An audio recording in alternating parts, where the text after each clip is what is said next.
Halo semuanya, perkenalkan aku Novi Irawati dengan NIM 2412008444 dari Stigi Cibasina School Jatiwaringin. Kali ini aku ingin menjelaskan tentang sumber daya manusia. Apa itu sumber daya manusia? Sumber daya manusia atau yang biasa disebut dengan SDM, secara mikro adalah individu yang bekerja dan menjadi anggota suatu perusahaan atau institusi dan biasa disebut sebagai pegawai, buruh, karyawan, pekerja, tenaga kerja, dan lain sebagainya. Sumber daya manusia atau SDM adalah salah satu faktor yang sangat penting, bahkan tidak dapat dilepaskan dari sebuah organisasi, baik institusi maupun perusahaan. SDM juga merupakan kunci yang menentukan perkembangan perusahaan. Pada hakikatnya, SDM berupa manusia yang dipekerjakan di sebuah organisasi sebagai penggerak, pemikir, dan perencana untuk mencapai tujuan organisasi tersebut. Fungsi sumber daya manusia ada 5. Yang pertama adalah sebagai tenaga kerja atau manpower, merupakan seluruh penduduk yang memiliki usia siap kerja atau produktif.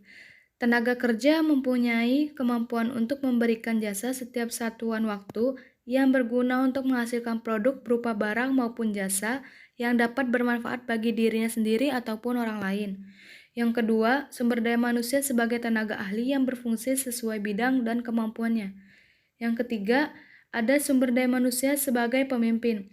Seseorang yang mempunyai kapasitas lebih besar dengan skill dan pengalaman yang mumpuni dapat berfungsi sebagai pemimpin bagi suatu golongan, perusahaan, maupun organisasi.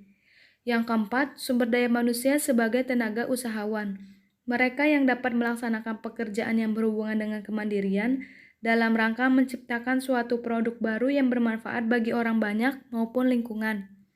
Yang terakhir, berfungsi dalam pengembangan iptek, merupakan fungsi utama dalam penemuan dan pengembangan ilmu sehingga dapat digunakan untuk kemajuan dirinya sendiri, lingkungan, dan orang lain termasuk perusahaan ataupun organisasi.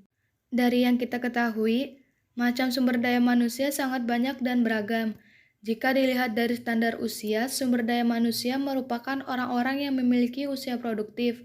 Maka sumber daya manusia dapat berupa seorang lulusan SMA atau SMK, mahasiswa, ataupun karyawan yang memiliki skill atau kemampuan tertentu dan dapat dikembangkan untuk bisa bekerja di suatu perusahaan ataupun industri. Contohnya ialah para pencari kerja yang memiliki keahlian di bidang tertentu, seorang karyawan, para pemimpin perusahaan, para tenaga ahli, dan para tenaga teknisi, serta lain sebagainya. Cukup sekian tentang penjelasan sumber daya manusia. Kurang lebihnya mohon maaf. Terima kasih.